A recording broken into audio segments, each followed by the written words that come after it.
Monroe Mann here. Welcome back to another edition of Rose Reads, where I read a book, take notes, and then share with you what I think is important, encouraging you to buy the book and read it yourself, and also providing you my own insights and thoughts on the topic at hand. So, we're continuing Psychology of Money by Morgan Housel. This is, I think, part 4, because we got a bunch of notes on it, and I can't get through them all at one fell swoop. But we go one step at a time. Kiana, Carly. Great to see you both. Welcome. Thank you for being my fan, and thank you for coming to support me. I always appreciate it, and appreciate it greatly. So the first thing, sounds good. Hope to see you back here, Carly. So one of the notes that I took, more than I want big returns, I want to be financially unbreakable. If I am unbreakable, I can stick around long enough for compounding to work wonders. Preventing one desperate, ill-timed stock sale can do more for your lifetime returns than picking dozens of big-time winners. Merely good returns consistently over time will always win. In other words, he's basically saying it's important to be boring a lot of times when you're dealing with your investments. Kiana's asking, how's your 2025 going? So far, so good. So far, so good. I'm hopeful for the year ahead. Got a lot of plans. And working on putting together, since we're talking about money, a good financial plan to make sure that 2025 is even better than 2024. And I hope that's the same for you. Number 2 I have here. Planning is important. But the most important part of every plan is to plan on the plan not going according to plan, which is Murphy's Law. And I talk about that a lot. What's up, Purple Cat? How are you? We're talking about the psychology of money. I am reading you a story, Kiana. I'm telling you the notes that I took while reading the book Psychology of Money, so we can all learn something. It's a bedtime story for the people who want to wake up far more financially sound than they went to sleep. So I like, again, Murphy's Law. Murphy's Law is the idea that, in my opinion, Murphy's Law is whatever is the worst thing that could happen is going to happen. So you need to plan for the worst case scenario and prepare for what you will do to either avoid the worst case scenario, or if the worst case scenario happens, what you will manage, how you will manage when that happens. How you doing, Purple Cat? It's winter right now, but I'm here in Miami, Florida, and it's kind of summer out. It's warm out. So a little weird, but I'm flying up to New York soon, sometime this week, and it's going to be 9 degrees, and I cannot wait to be in the frigid cold. So going on the notes I took here, you plan, but God laughs. A plan then is only useful if it can survive reality. Make sure you have lots of room for error. Margin of safety is one of the most underappreciated forces in finance. Again, a plan is only useful if it can survive reality. Again, I talk about this often too. General von Clausewitz once said, what's up, River Wilson, how are you? Talking about money and psychology. Von Clausewitz said, no plan survives first contact with the enemy. That applies in war. That also applies in life and in finance. So you could have the best plan for making money in the stock market, for real estate, for your 401k, for whatever it is. And if any of you guys are in high school or middle school and you think, well, this guy's talking about 401ks and money, that has nothing to do with me. I wish that my mom and dad were giving me these speeches that I give on YouTube Live when I was 12, when I was 15, when I was 18. So if any of you are younger, I hope you keep on listening, because this stuff is 100% applicable. No matter what plan you have, it's going to run into problems. And I think this is a big problem with the stock market in general, or investing in general. People don't plan for the absolute worst. I have had a horrible situation in the past where I lost pretty much every, not pretty much, I lost every dollar that I invested into this stock. And I was very cocky, and I was certain that I could not lose. And I got skinned alive, as they say, and I lost all of the money. And it was a wake-up call for me because I finally realized, Monroe, stop thinking that you are a financial wizard. Stop thinking that you will never lose. It's the same lesson when I had this girl that I was dating back in 2012, and I thought, there's no way she would ever leave me. Very cocky. And I know some of you are laughing and shake your heads going, oh, yeah. What? At the time, I actually believed that and thought I could do no wrong. Guess what? Adios, Monroe, she said. Or in this case, Auf Wiedersehen, because she was German. Just as I thought the girl would never leave me, I was wrong. Just as I thought I could never lose with this stock, I lost, and I lost big time. It wasn't horrible. It was $3,000. It's still a lot of money. And I was doing this new type of options trading that I had thought that I had become an expert on. And I made a mistake. And I lost all $3,000. The whole story of how that happened is for another live stream. But that experience, coupled with me remembering that this girl left me when I got very cocky as well. Thanks, Purple Cat. Thanks, River. You guys are awesome. Oh, no. Sorry for you. You're smart. You're cool. You guys are fantastic. Kiana, thank you so much. I'm going to do some live streams. I'll be up in New York. So I'll do some live streams from New York. And I'm going to go to Central Park. I'm going to go to Bryant Park at 42nd Street. I'll go into Times Square. So if any of you guys are new, subscribe to the channel, turn on the bell, and you guys will see me doing some live streaming from New York later this week. But the biggest lesson that I learned, and it's something we need to all be reminded all the time, we are never as good as we think we are. We are never as perfect as we think we are. And if we come across some opportunity that we think there is no way I could mess this up, meaning a job interview, an interview for school, a college application, the SATs, a stock investment, whatever it may be, trust me, you can screw it up and you're not as good as you think you are. That's why when people ask me, are you fluent in French? Are you fluent in Chinese? First of all, the answer is no. And even if I were fluent, I would tell you I am not. Why? Because I'm trying to make sure that I don't get cocky.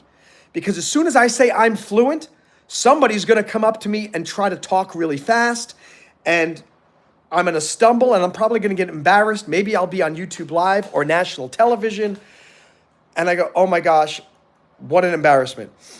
So, and the lesson I've learned with that covered call, I thought I would never lose money.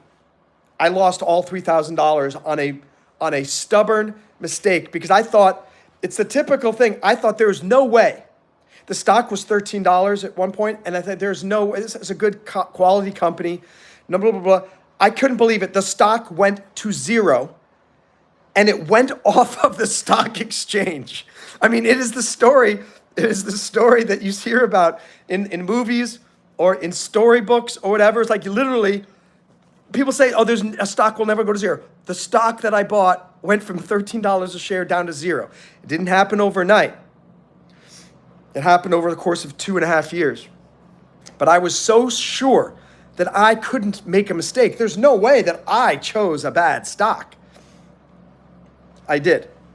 And that's why when people say, oh, look, there's no problem. If you invest in Apple, If you invest in Google, there's no problem. If you invest in Ford Motor Company, no problem.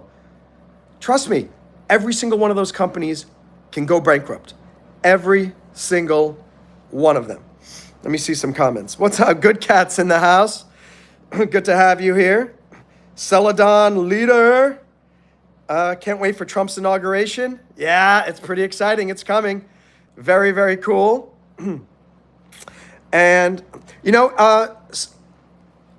Purple Cat says sorry for you. Basically say, I'm sorry that you lost the $3,000. Don't be. It's because of that loss that I've created these incredible stock trading rules. Are they infallible? Of course not. I've learned my lesson. But I have not lost money at the level that I did 5 years ago ever again, because you learn your lessons. And that's the big king with the stock. Remember, the number one rule of Warren Buffett, talked about that last time, never lose money. So if you take any investment, your mission is never lose money. And that means if you have $100,000 to invest, and that's the only money you have to invest, are you going to put all of it in Bitcoin? No, because that is setting yourself up for potentially losing all your money. Now, on the other hand, if you split that up, $5,000 in Bitcoin, $5,000 in Ethereum, $20,000 into real estate, $30,000 in the stock market, whatever, and you allocate it in different places, even if one of them completely goes under, if your other investments were good, you'll still end up with $100,000. I hope that's making sense.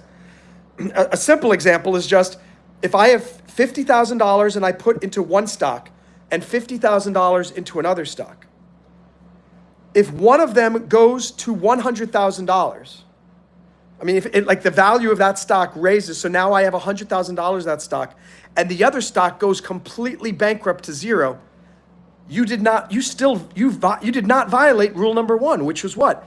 Never lose money. So there are some people who put all of their money into Google stock or all their money into Bitcoin, and they became billionaires. I get good. That's wonderful. They are not good teachers because they lucked into success by and large. Maybe they were incredibly great analysts, and maybe for them it was not luck. But if you then put $100,000, all your money into Bitcoin, just because they did, you're gambling. You cannot be a gambler, because if you're a gambler, you're violating never lose money, because gamblers typically always lose money. Let me read the comments and we'll continue. Thanks for subscribing, Purple Cat. I appreciate it. River's going to middle school. I'll tell you this. Middle school you need to have just as much financial skill in middle school as you need to have when you're working at a regular job. You still have to figure it out. Here's my thing too, is the sooner you can start investing your money independently, the better off you are. So River, talk to your parents and say, hey, can you open a custodial stock market account for me? Can you open a crypto account for me? Start investing now while you're in middle school. Start making stupid mistakes with $5 here, $10 here, so that by the time you get to high school, wow, now you can start making $100 mistakes and $500 mistakes. So by the time you're in college, you've already saved up a massive amount of money and you're already feeling very confident. Same thing with real estate investment. Try to do the best you can to learn about that now. all good stuff. All right. We've got Kiana, Purple Cat, River Wilson, loves the shirt. Yeah, got the Nirvana shirt on.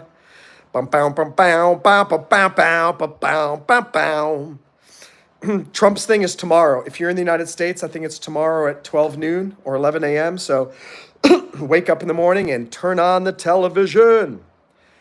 V says, or you accidentally sell stock at market value instead of limit like I did. Again, V, thank you for sharing that stupid mistake. And I know you're laughing right now and smiling, but it's by making stupid mistakes and sharing stupid mistakes that we all learn. I'm not ashamed to say that Tell you the truth, I was bankrupt. I declared bankruptcy once in 2004 before I deployed to Iraq with the Army. And it wasn't a great feeling, but I didn't want to have debt while I was in Iraq. I figure if I'm going to die, I'm going to die debt free.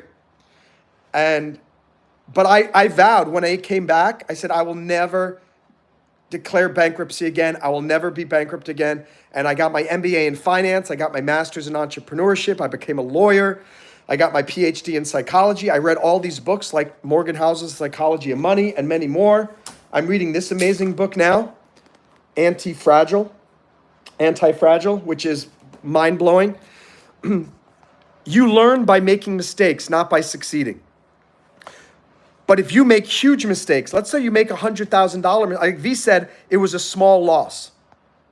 That's the kind of stock market mistake you want to make. I'm learning right now how to do something called weekly options, where you sell a weekly put, and you also sell another put at a different strike price 6 months later. And the idea is that the put that you sell 6 months later is the insurance. But meantime, every week that things that work out, you're making money. Also doing something they're called iron condors and iron butterflies. All three of these things are a little bit complicated, and I have learned my lesson. I will start doing it, but with the minuscule amounts of money. So basically, I'm using it as my education. I'm not going crazy and going, well, I want to make $1,500 a week starting tomorrow. That's a gambler way of thinking. I want to methodically do this, and if it takes me 6 months or a year to really figure out, wow, I just lost another $50. But why? Why did I lose the $50? And then you create a new rule. And this applies to everything.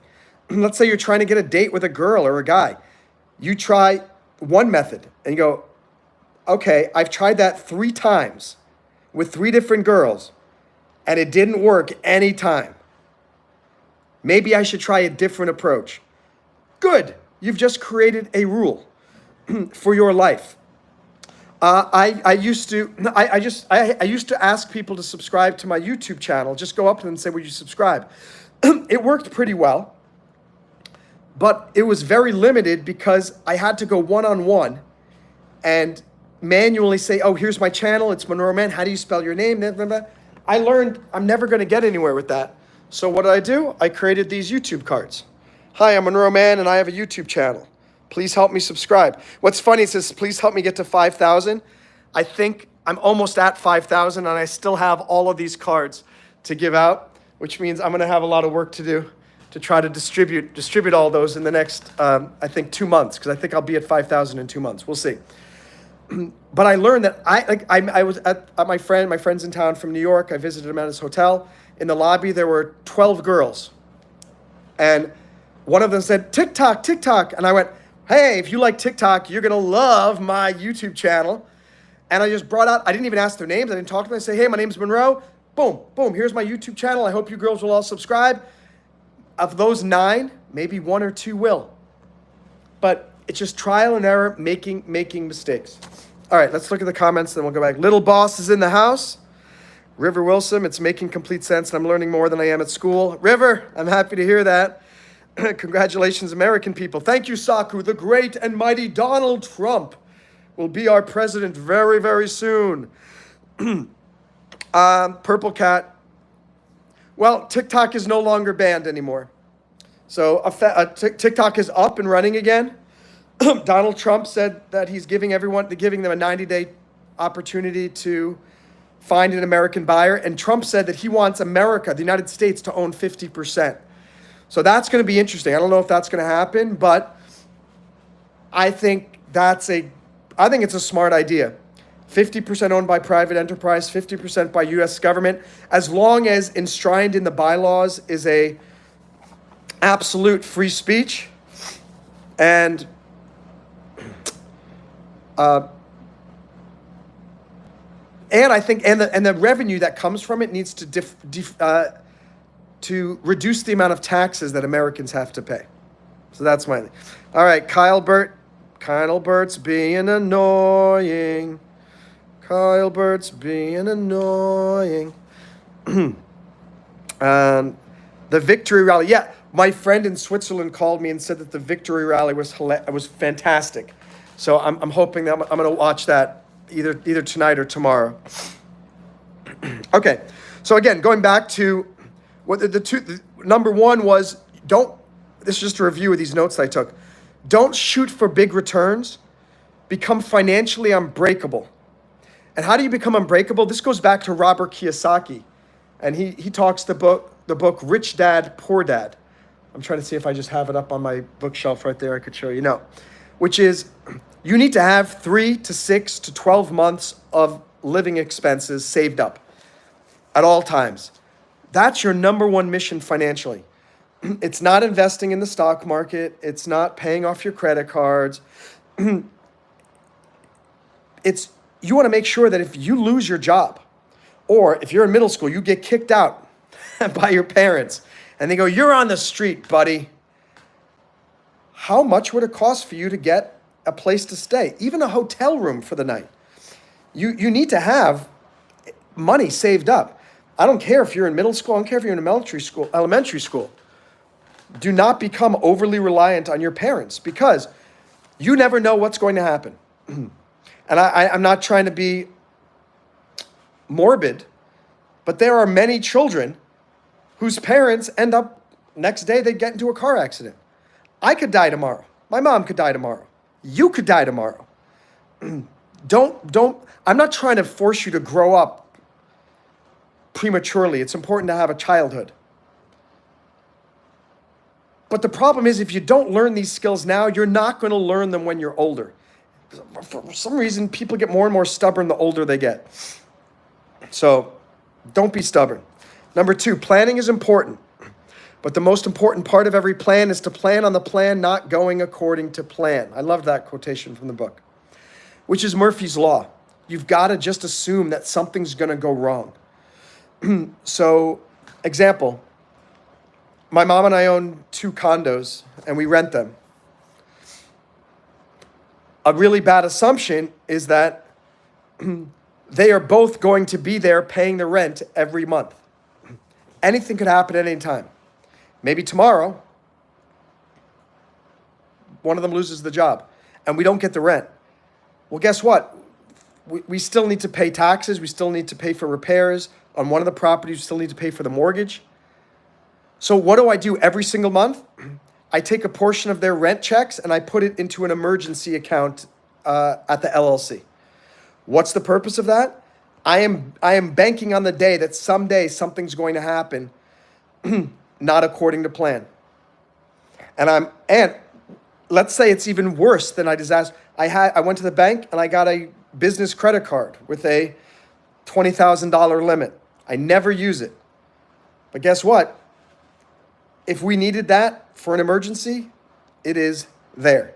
So not only do you have a emergency savings account, but you've got emergency credit cards. What are the emergency credit cards for? Not for going on trips, not for buying a new pair of shoes. Your emergency credit card, your credit cards in general should only be there for serious emergencies. Oh my gosh, I can't get to the bank. Oh my gosh, if we don't pay the mortgage this month, we're going to lose the house. Whatever it may be. But don't get stuck using your credit cards for frivolous purchases.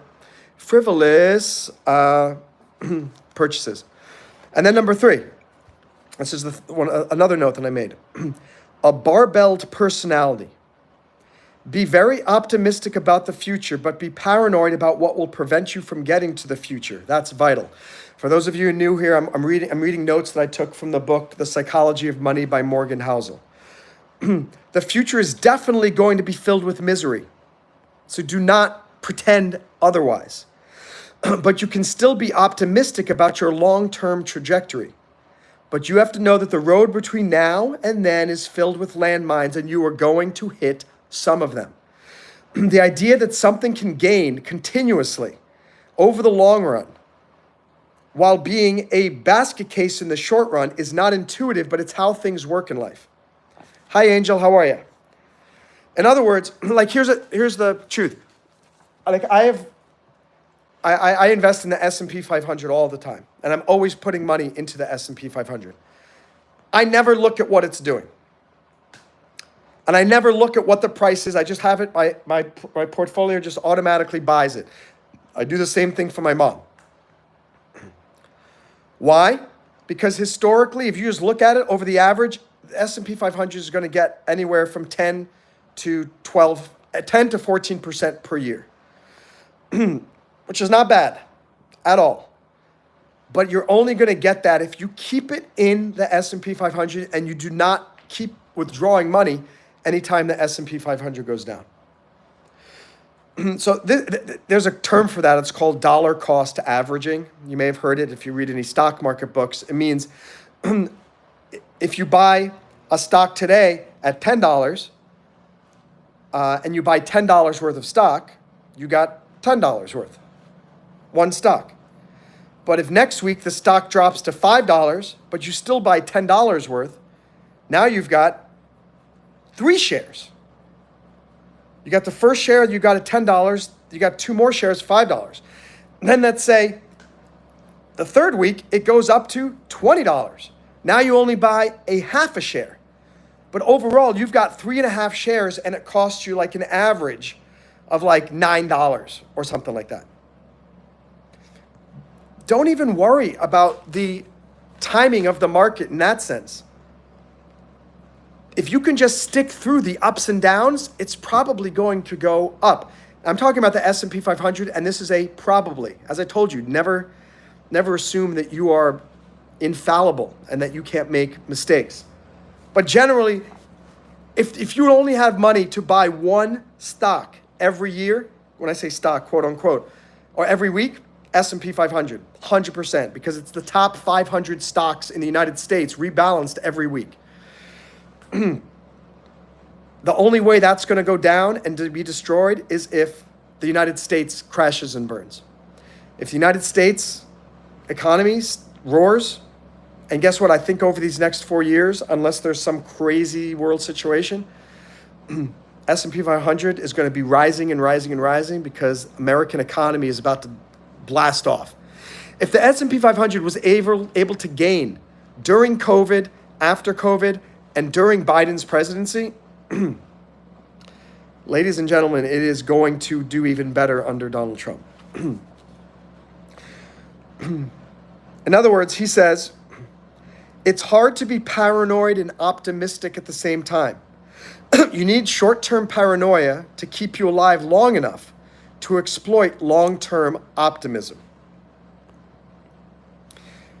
In other words, and this idea of being paranoid and optimistic at the same time, it's the same thing I was talking about from the book Die with Zero. You have to believe that you're gonna die tomorrow. So you end up spending all of your money today. And at the same time, you have to believe you're going to live forever and make sure that you have enough saved up and invested for retirement or a rainy day. And you have to balance these two personalities. You have to balance the side of you that says, Carpe diem, seize the day. What's up, Jackson? I'm doing all right. You have to seize the day and take advantage of opportunities. I saw that the temperatures in New York City were dropping to 15, 9, and 4 degrees over Tuesday, Wednesday, Thursday. And I thought there is no way I'm spending my entire winter in Miami Beach. I'm going up there, and I cannot wait to freeze. I am so excited about it because I'm from New York and I'm from Maine, and I'm really looking forward to that. So I took advantage of that opportunity, and I was thinking, I don't care what the cost, but I also realized there are probably not many people who want to fly from Miami Beach to New York this week. And same thing with hotels. So I got a really good deal for airfare and hotel and everything. Actually, at a hostel. That's another thing.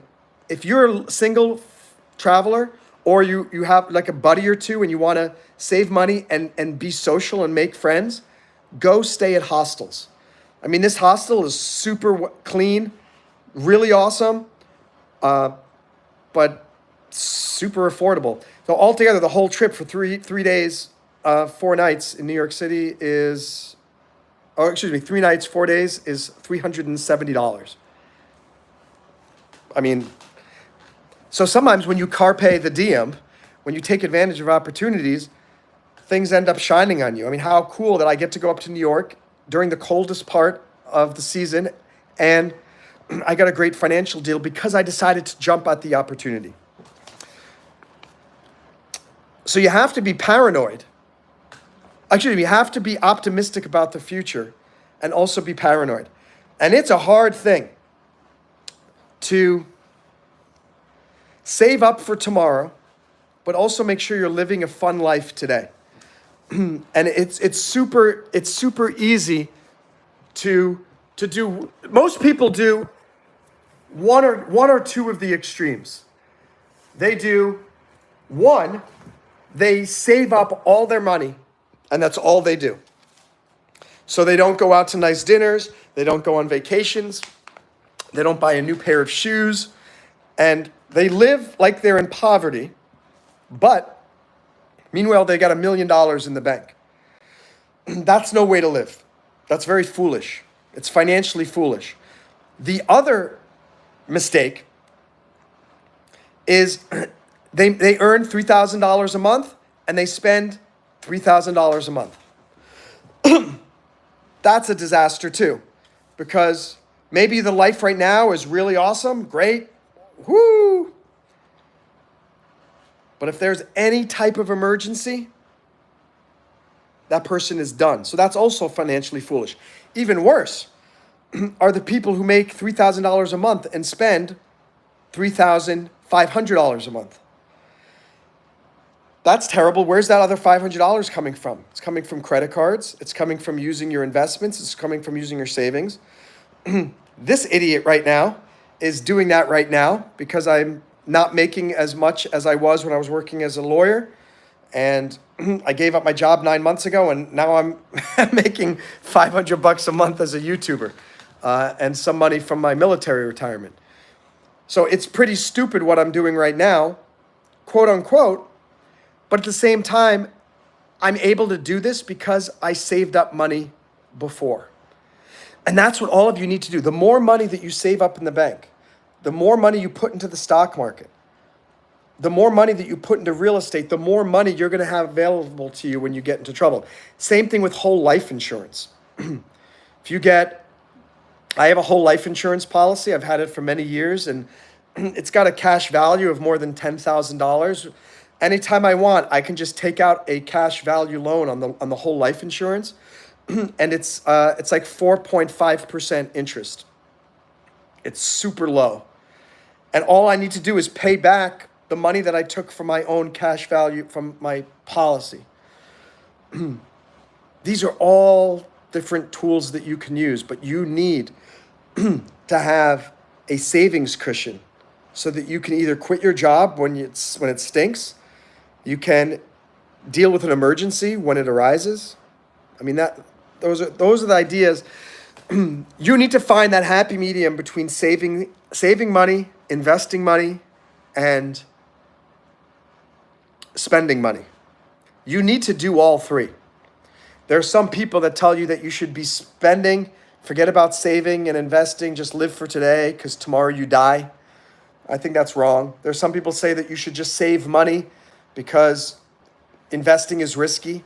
I think that's wrong because saving money, you'll never keep up with inflation. And there are people who say that you should only put money into investments. Well, no, that's silly because then you're not going to have any money to go do some fun things that you want to do. You have got to find a happy medium between savings, investments, and spending. Spending, savings, and investments. And that's what he's talking about. It's hard to be paranoid and optimistic at the same time, but that's what you need to do. There's a famous investor named Jesse Livermore. What's up, Carly? Or no, Galaxy. How are you? Nice to see you, Phoenix. And Jesse Livermore said, I sometimes think that no price is too high for a speculator to pay to learn that which will keep him from getting the swelled head. That's exactly, if you were here when I was starting the live stream earlier, it's exactly what I was talking about when I was saying, sometimes you need to have a very painful financial lesson or a very painful romantic heartbreak or whatever to knock your ego out of your head and help you to realize you are not God's gift to everything. You are not the most incredible investor. You are not the smartest person. You are not the most beautiful person on the world. No matter who you are, there is somebody smarter, somebody prettier, somebody better than you. And it's important as an investor and with you dealing with your money to not be cocky. Let me say this again. Jesse Livermore said, I sometimes think that no price is too high for a speculator to pay to learn that which will keep him from getting the swelled head. A great many smashes by brilliant men can be traced directly to the swelled head. It's why I have no problem telling you about my bankruptcy in 2004, about me losing all $3,000 of my stock investment in 2020. It's not for me to say, oh, well, this guy doesn't know what he's talking about. He declared bankruptcy. He lost all of his money in the stock market. Guess what? I know more about money than 99% of people in this world now because I declared bankruptcy and because I lost all of my money in the stock market. The biggest two lessons were, Monroe, the bankruptcy, the lesson was, you are deluded if you think that you are destined for your company to succeed. I had to declare bankruptcy because a couple of companies I started did not go well. And I spent all this money getting the companies up and running. It was my cockiness thinking, I am the greatest entrepreneur. I am amazing. Granted, I was 25, 24 years old. So, that's what happens when you're 24. But I didn't learn my lesson as it pertains to the stock market, because what happened? I got this stock and I thought there is no way this stock will ever lose value. It went from $13 to zero and I held onto it. And you've read every psychology book and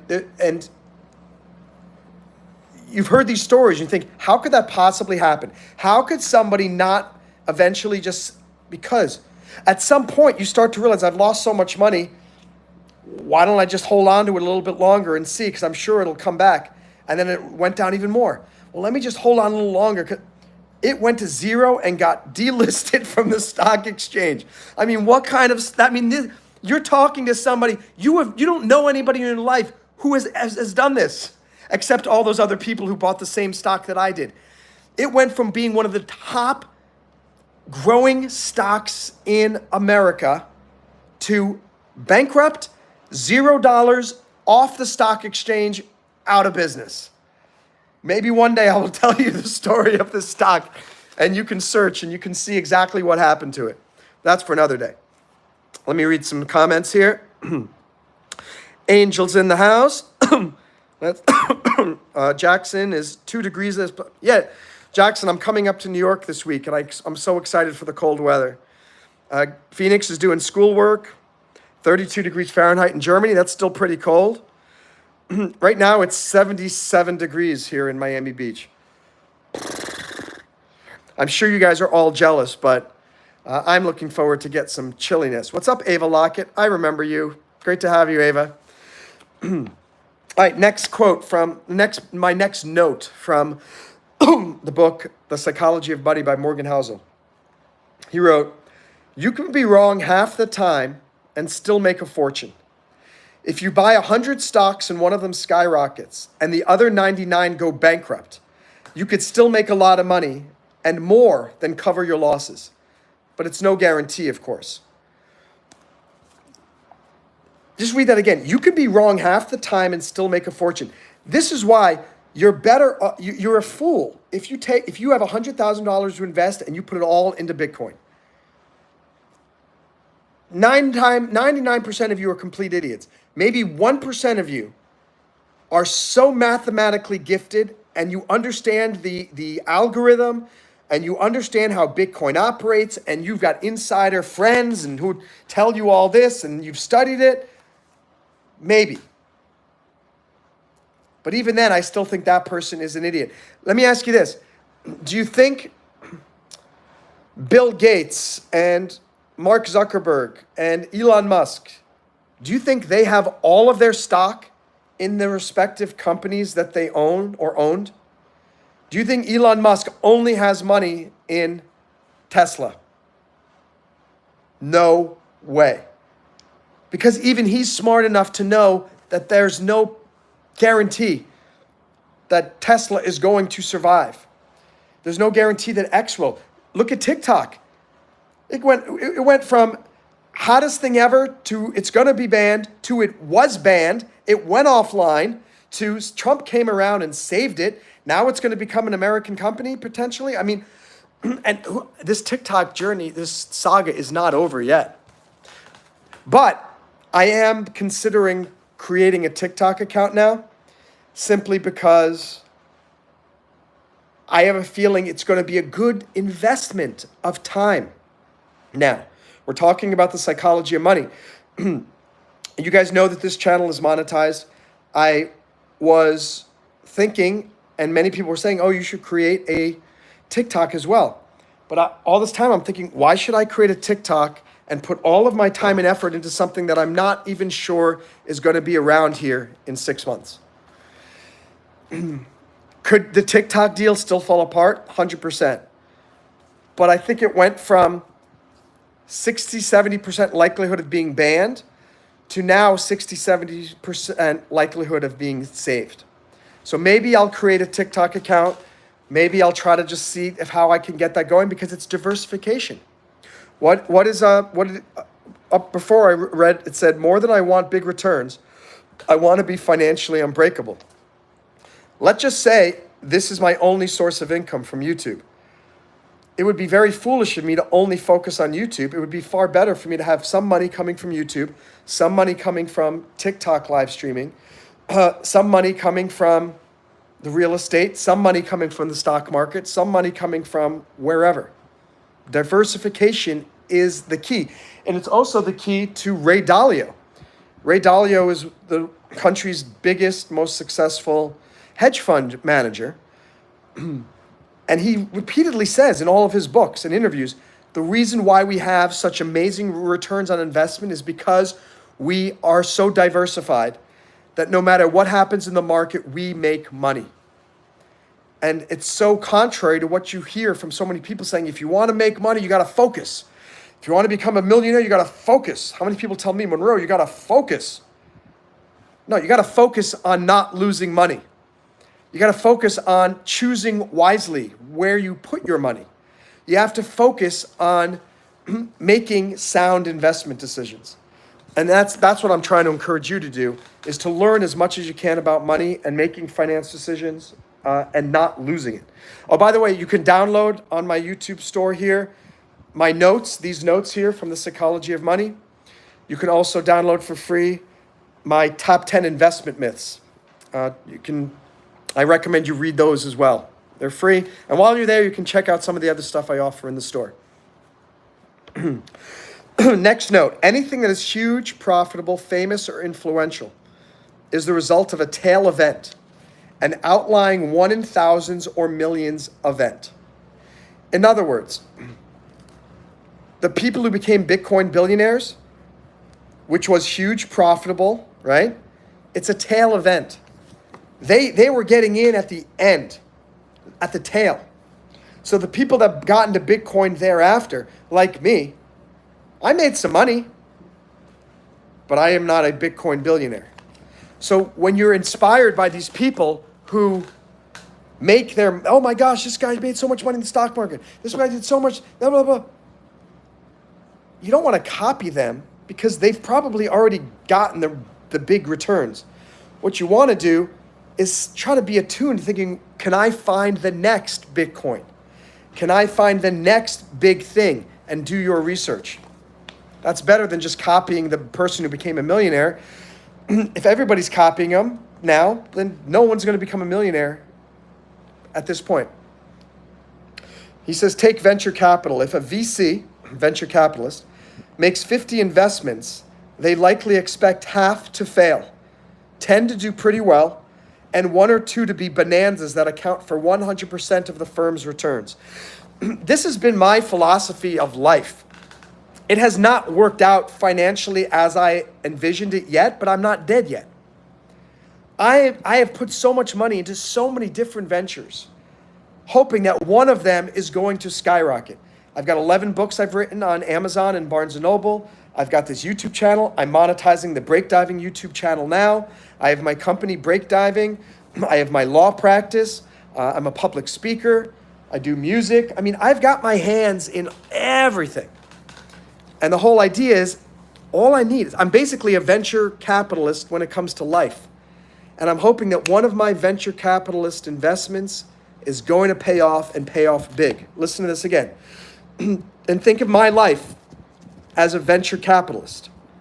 If a venture capitalist makes 50 investments, you could also think of each one of these investments, each one of these YouTube live streams is an investment. Each YouTube short is an investment. Some of them do terribly and get 50 views. Some of them, one of my shorts got something like 15,000 views. Wow. Everything's an investment. And every time you come onto one of my live streams, you're a venture capitalist. And you're hoping maybe I'm going to get something really good from this guy today. Maybe he's going to make me laugh. Maybe he's going to help educate me. Maybe he's going to inspire me. But you guys are venture capitalists too. If a VC makes 50 investments, they likely expect half to fail, 10 to do pretty well, and 1 or 2 to be bonanzas that account for 100% of the firm's returns. I am hoping that 2025 is the year that I reach one of my bonanzas. I don't know if it'll be this YouTube channel. Maybe it'll be real estate investment. Maybe it'll be my company breakdiving. Maybe it'll be something that I invested in many, many years ago and is just starting to bloom today, like a book that I wrote 15 years ago. And suddenly somebody reads it and shares it on their social media, and voila, I am now a best-selling New York Times author. Next little note that I took from the book, The Psychology of Money by Morgan Housel.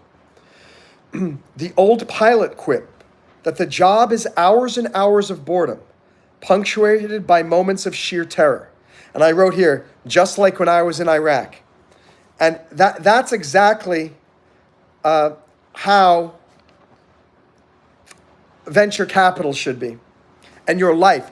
You should be investing in lots and lots of different things. You don't know which one is going to take off, and then all of a sudden, boom, explosion, rocket ship taking off like a wildfire.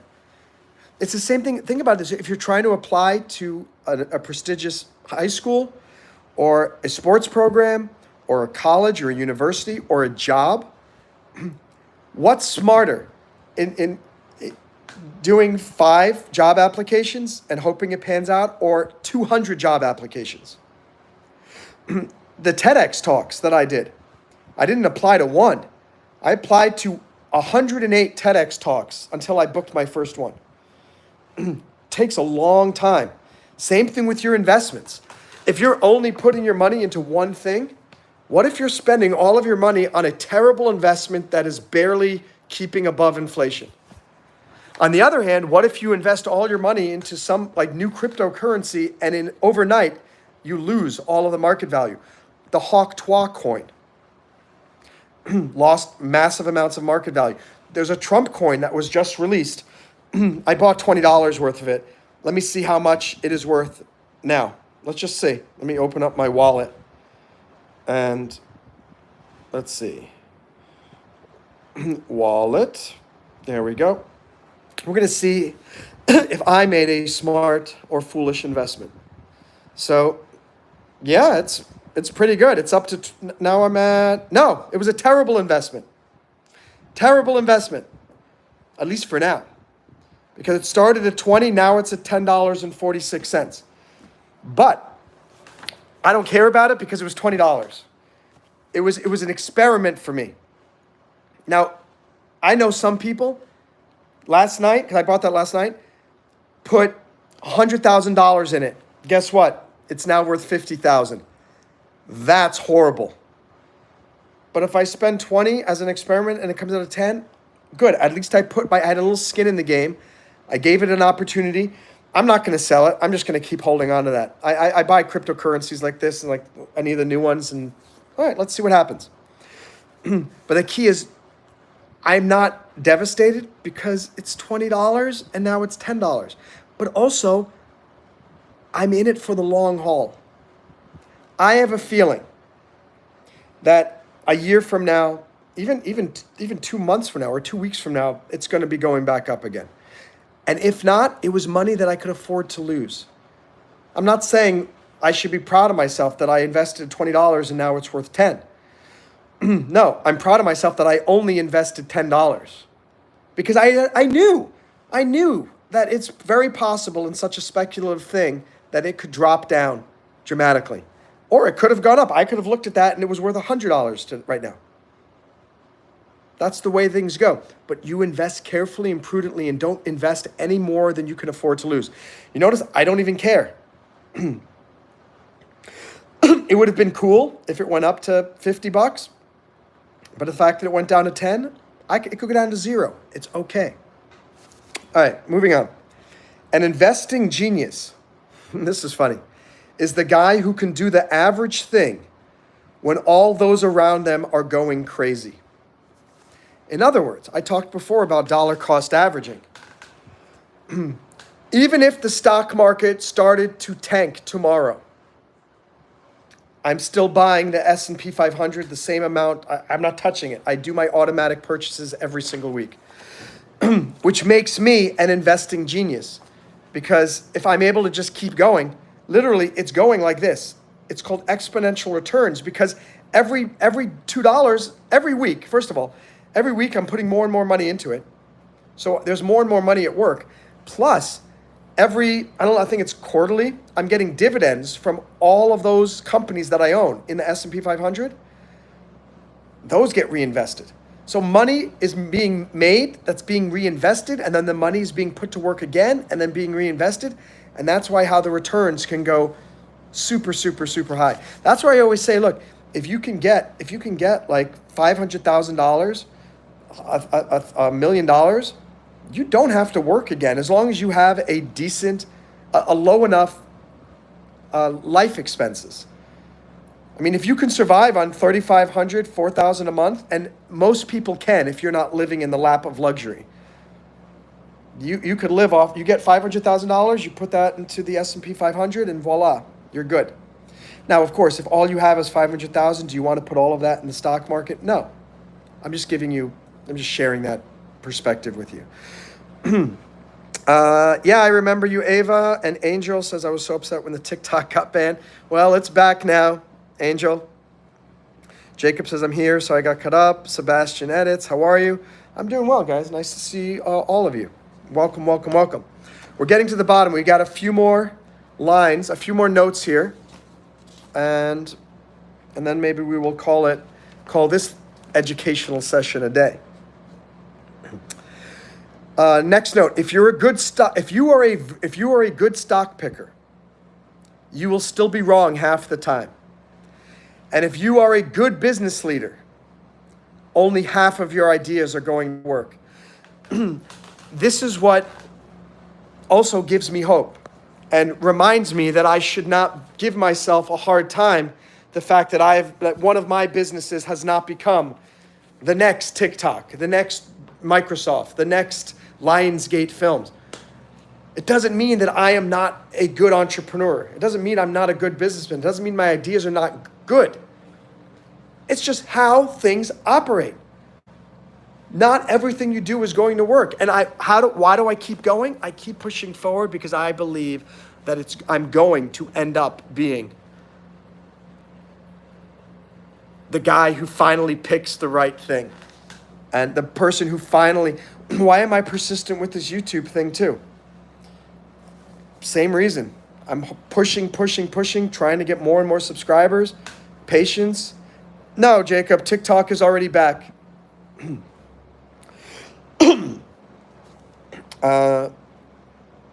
If you go to TikTok.com, it's already up again. The servers are running.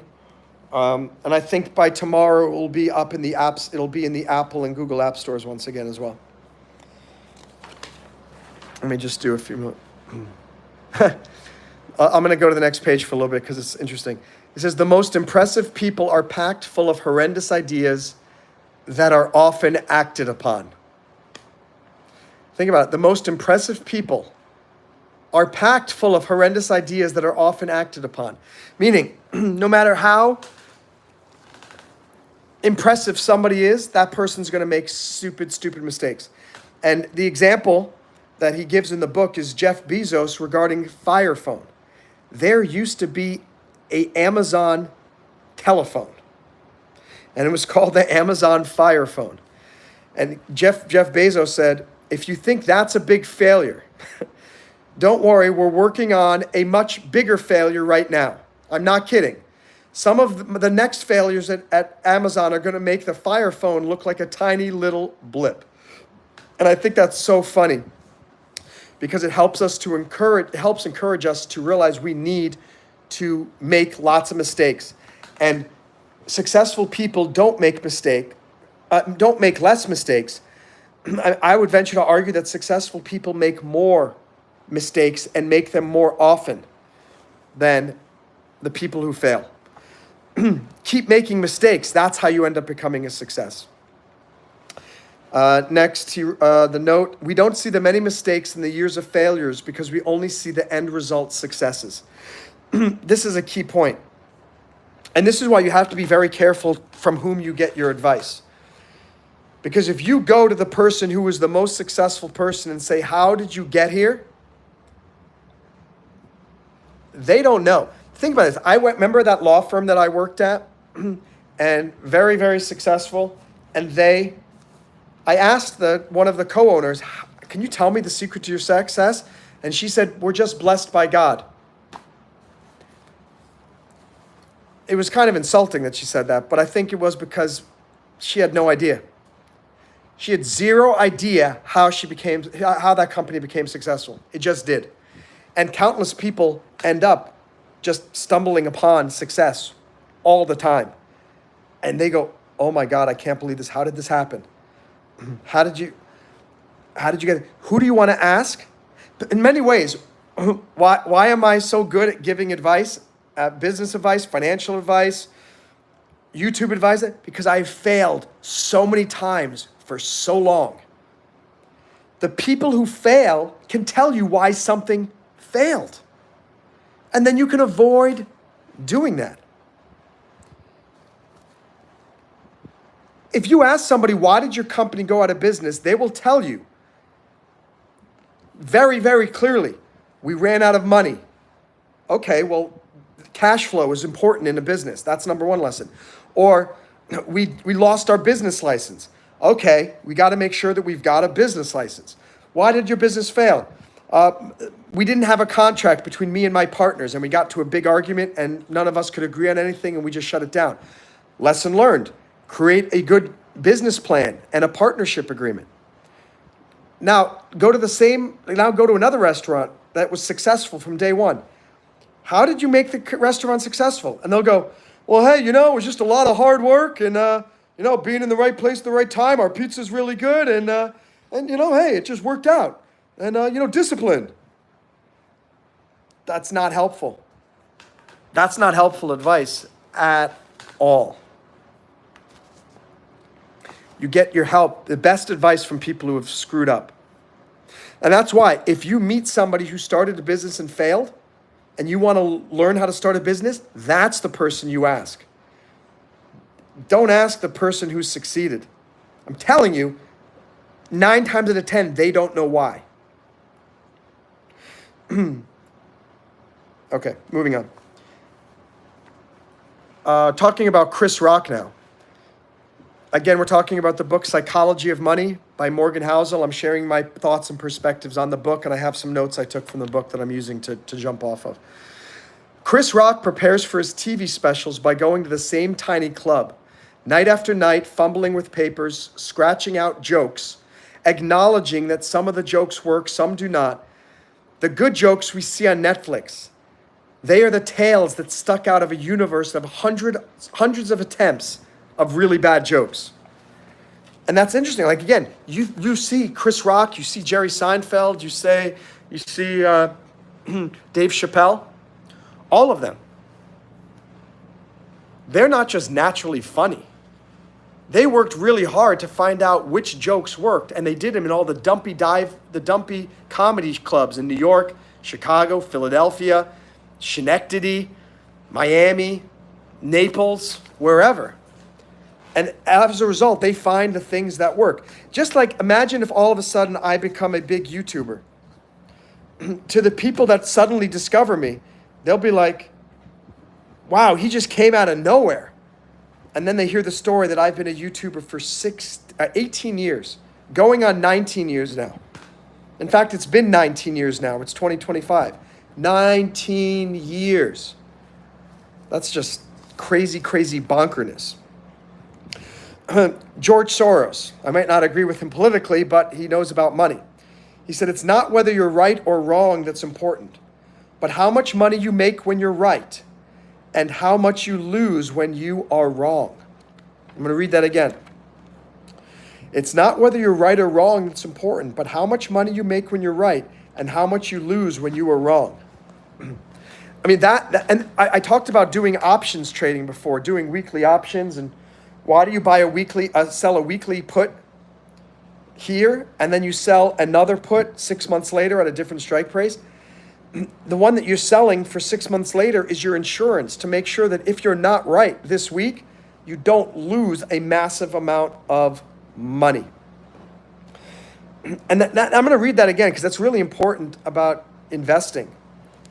If you can apply this to your life, and your investments are going to be really good.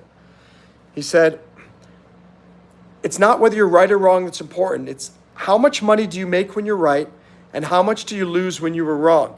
And more important than that is how often are the probabilities of you being right?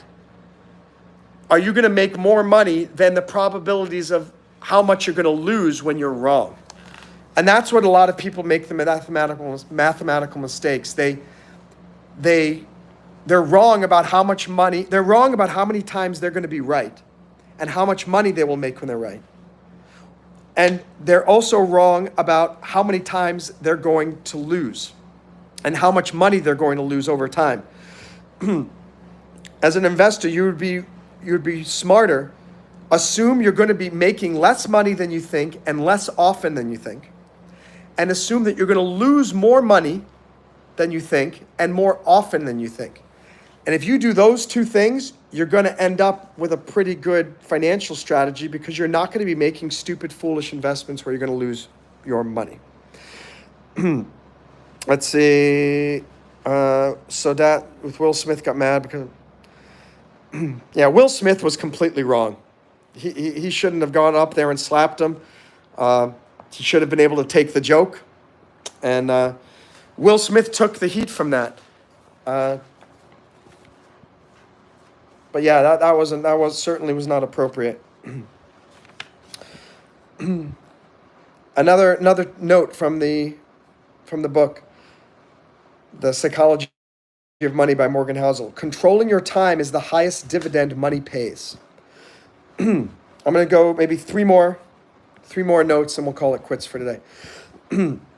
Controlling your time is the highest dividend money pays. Think about it. If you have to work, if your hourly rate is so low that you have to work 12 hours per day, 7 days a week, then you're basically spending all of your time at your place of employment.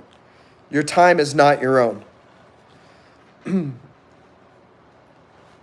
The more that you can control your time, in many ways, the more wealthy that you are. That's what that's about. Next, the highest form of wealth is the ability to wake up every morning and say, I can do whatever I want today. And that's basically having that freedom I was just talking about. He also goes on to say money's greatest intrinsic value is its ability to give you control over your time. Just think about it. Like I said, if I had complete total financial freedom, I would put massive amounts of money into my firm break diving. I would hire lots and lots of coders and marketers so that we could duplicate my efforts on a massive scale. I would be doing this. I would be living in a different country every 2 months I'd be in Shanghai, China for 2 months, and then I'd move to Paris, France for 2 months. I'd move to New York for 2 months. I would move down to South America for 2 months. I think that would just be fantastic.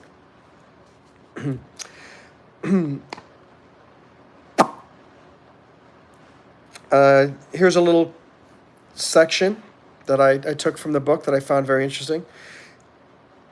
It says, the more money you save and have amassed in the form of unspent assets, meaning money in the bank or in investments, the greater control you have over what you can do and when you can do it. It means you can take unpaid time off from work without breaking a sweat. It means you can take more time to find a good job rather than taking just one that arrives, or take a job with less pay, more flexible hours.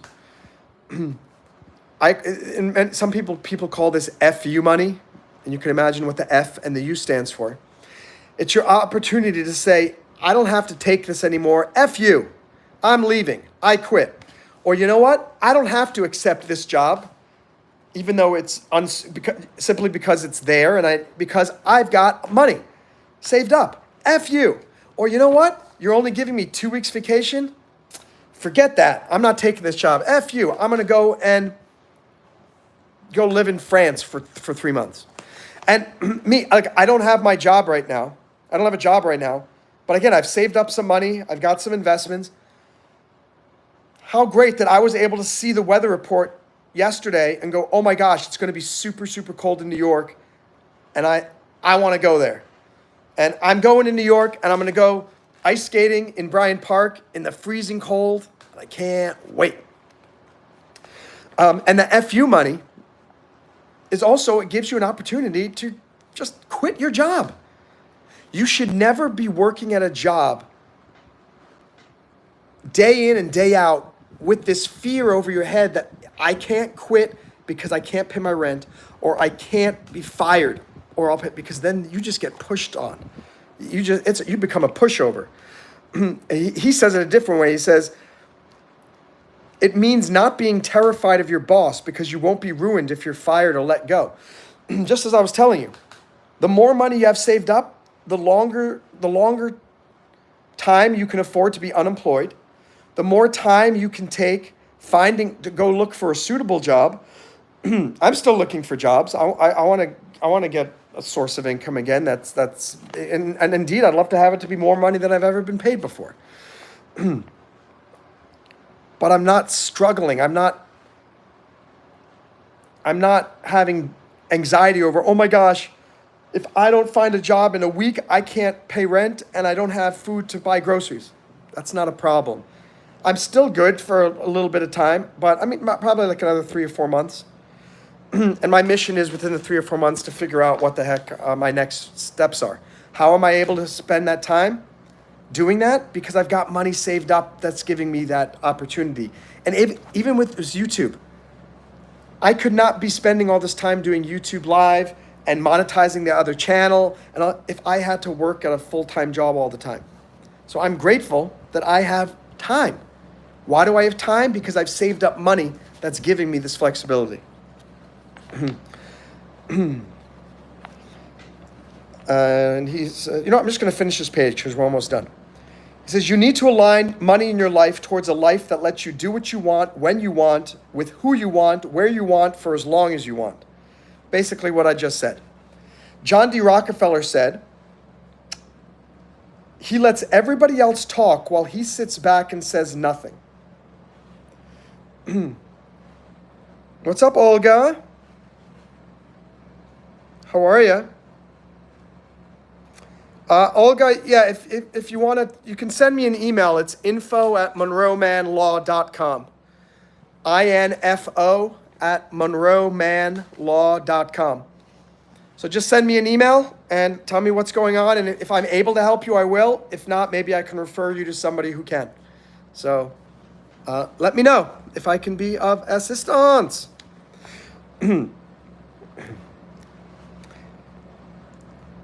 There's this quote. He says, a wise old owl lived in an oak. The more he saw, the less he spoke. The less he spoke, the more he heard. Why aren't we all like this wise old bird? The whole idea is, the more you sit back and listen, the more you're going to learn. So good on all of you for sitting back and listening, because you're learning a lot right now. But that's a good, wise thing. And if you're in any negotiations, don't talk. Say as little as you can. Let them talk. Let them share more information. When you're at a job interview, say as little as you can. Don't be a mute.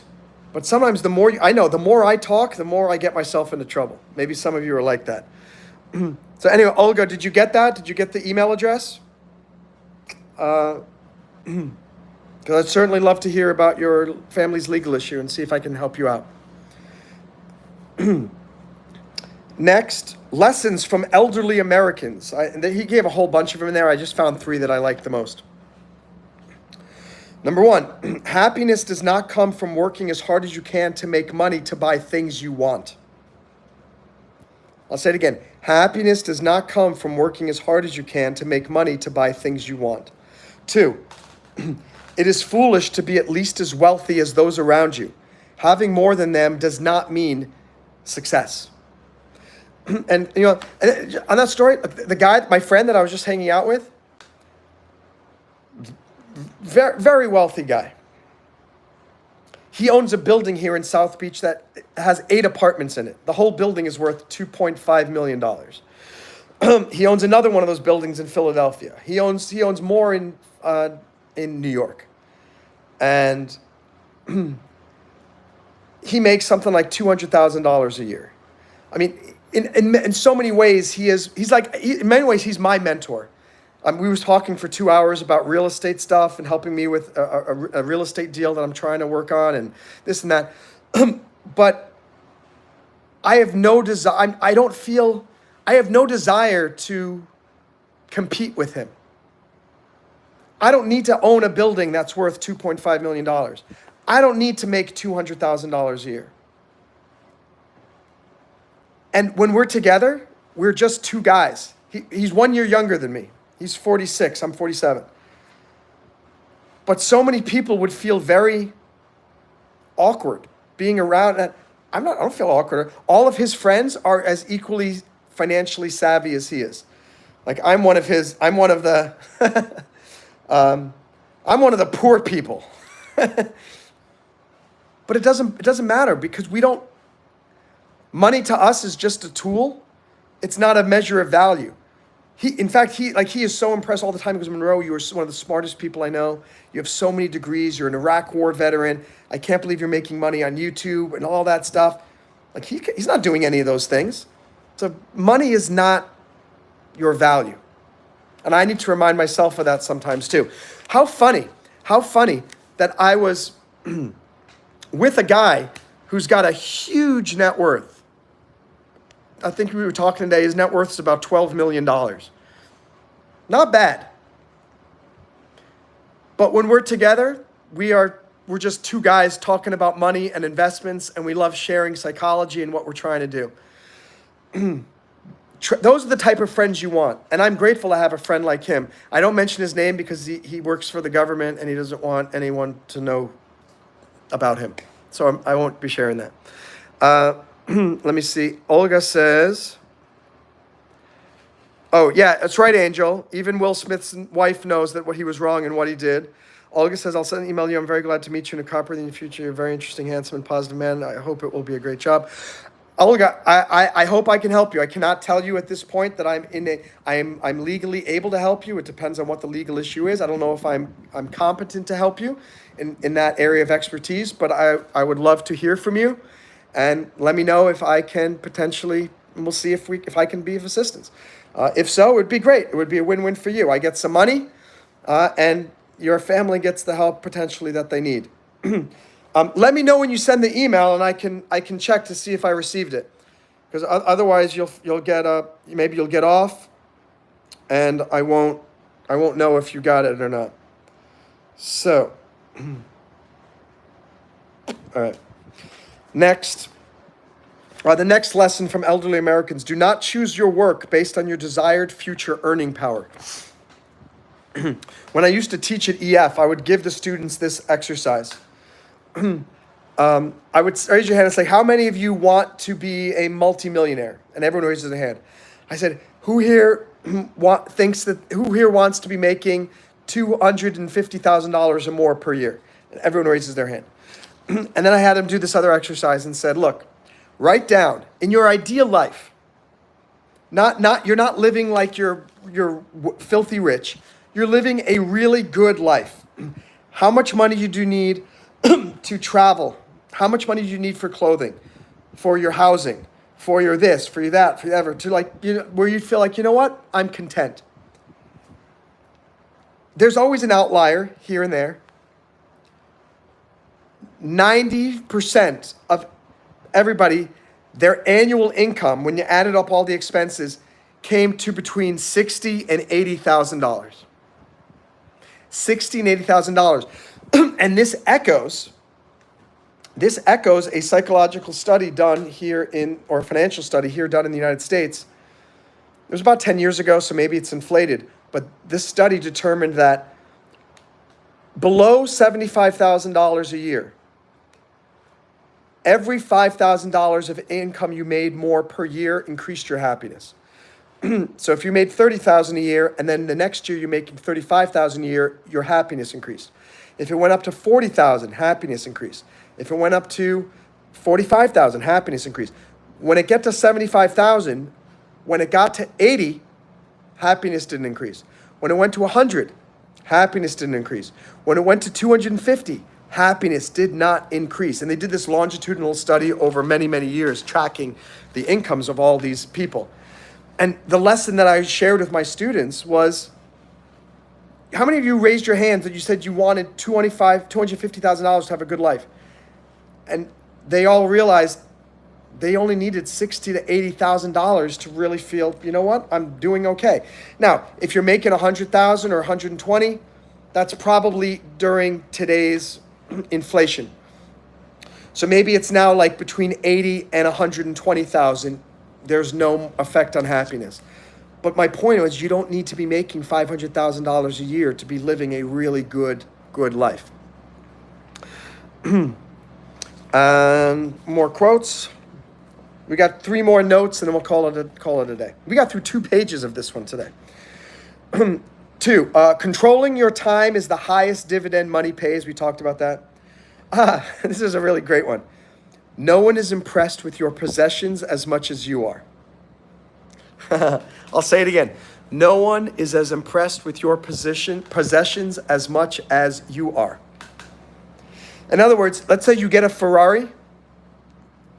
Other people are not going to be impressed with it as much as you are. You buy a 10-room mansion. No one's going to be impressed with it as much as you are. Other people might go, wow, that's so amazing. That's great. Oh, that's beautiful. But they don't think that you're a better person or anything like that. So just remember, your possessions should not be why you're trying. You guys should all do that exercise and realize how much you really need to live a very, very good life. Finally, last one. Using money to buy respect and admiration from others may bring less of it than you imagine. This is case in point here in Miami Beach, where every girl is looking for some sugar daddy, and their desire for a man increases based on not only his bank account, but on how willing they are to open that bank account for them. This is what he said. Using money to buy respect and admiration from others may bring less of it than you imagine. Those women, if any guy here is in South Beach, or any guy that's watching this, you're spending money on women is not gaining their respect. In my mind, you are losing respect with the more money you spend on these other people. It could be a woman as the sugar mama. Don't buy your way to respect. You cannot buy respect. You cannot buy love. You cannot buy happiness. Don't try to impress people with your things, which means if you can really believe that, you're going to stop striving so hard to be making so much more money, because whoever you're spending that money on is never going to be satiated. that person is always going to want more and more, and now it's just going to give you more and more stress. Let me see how many more pages I have notes here. 1, 2, 3, 4. All right, so I got 4 more pages of notes here. Let me just put this away. So just what you guys are doing, this thing is called Rose Reads, where I read books, and I take notes, and I share them with you and give you my insight. And I want to again give a shout out to Jamie. I don't think she's here today, but she helped inspire that. I've always been taking notes and typing them up. And then she said, "Oh my gosh, I would love to get a copy of one of the books that you've taken notes in." And I said, "No, I typed them all up." And then I said, "Oh my gosh, I could do YouTube live streams about that." So I'm glad this is helpful. It's nice to know there were 5 people watching pretty much for the whole hour. Really nice. V, thanks for the 100. Appreciate that. Thanks for joining. Angel says, "Amen to what you were preaching." My pleasure, my pleasure. Olga, yeah, I'm definitely getting in touch. I tell you this, if I end up getting a legal client from YouTube Lives, that'll be pretty awesome.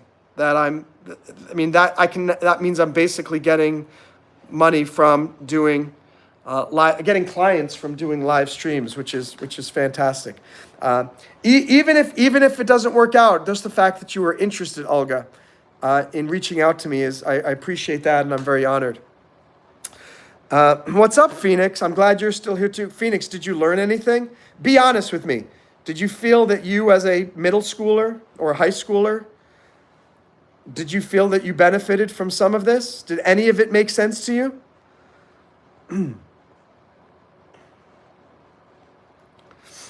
We'll see if Phoenix is here and answering. Olga, thank you, Monroe, for responding to me. I will continue in 2 to 3 days. I'm very happy now that my family is dealing with an excellent specialist and honest and decent person.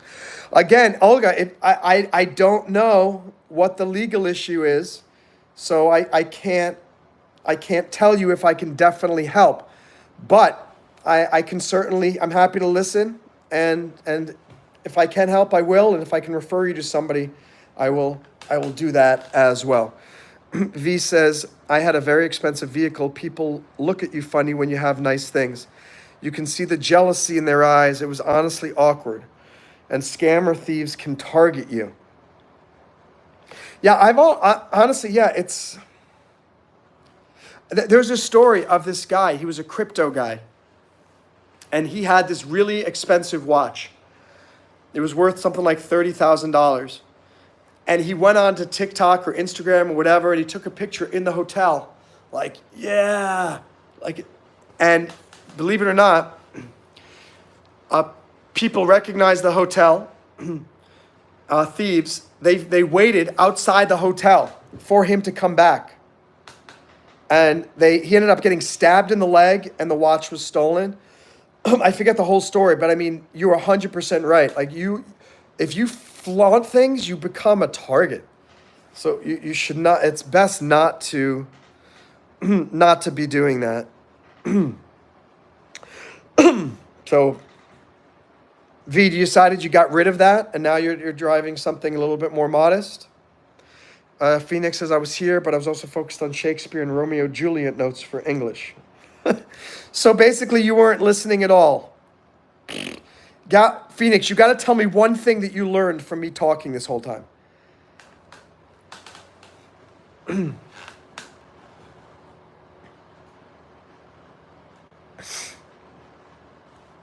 No, I'm saying you don't have to flaunt or be flexing. But if you have a Ferrari, people are going to look at you. And weirdly, if I had a Ferrari, it's like I don't know, I'd feel weird driving it around, and when I stop, and then I think, what's everybody thinking? Is that his? Did he rent it? How did he afford that? Where did he get that? I don't know. Well, is there anyone here who hasn't clicked like? We're at 13. It would be cool to get 2 more. 2 more likes. Double tap the screen. Okay, you sold it. Cool. Oh, man. I'm getting a little tired. but I'm gonna. All right. Cool. Well, Olga, Olga, do you have my email address? Are you sure you have it? Type my email address, what you think it is, in the chat, and I can tell you if that's what it is. Angel says, the only thing I notice, most of people don't want to hear the truth, but I can see you are real. Not you is real. Angel, bad grammar. You are real. You are a nice person. And you like to talk to people. And I don't hold any grudges. You don't hold any grudges. Boy, that was the worst grammatical sentence I've heard yet coming out of you, Angel. Phoenix says, when you're talking about businesses, aren't about your friend that has a huge business as far as I could think of it. All right, at least you remembered a little bit. That's good. Yeah, great to see you too, V. Hope you have a great night. I think I'm going to do a break diving study hall, maybe starting it in about 15 minutes. I need to take a little bit of a break, but I'm going to be doing that and do a little bit of work. Would be great if any of you guys could come to the break diving channel, help us to get some monetization. And I'll get the same thing if you go to the Clear Trek channel. He's working on monetization for his channel too, which is V's channel. If you got some time as well, throw on another stream of one of his streams, and we'll help him get some watch time as well. Thanks, V. I appreciate it. Guys, great to see you. Hope you learned something. Thanks for being a part of my channel. And remember, you're not a super fan unless you tell other people to come and subscribe to my channel. Otherwise, you're just a fan. A super fan is somebody who recruits, and I need you guys to recruit. And you said, sorry, I was typing fast. My brain is off due to my headache. No excuses, no excuses. My niece, you were my niece, Angel, and my niece does not write in poor grammar. Bye. Take care, V. Take care, Phoenix, Angel. Who else? Anyone else is here? Olga. And there is a fifth person, but I don't know who it is. Maybe Jacob loves God. See you later, everybody. Have a great night and make good financial decisions. Never lose money. Bye.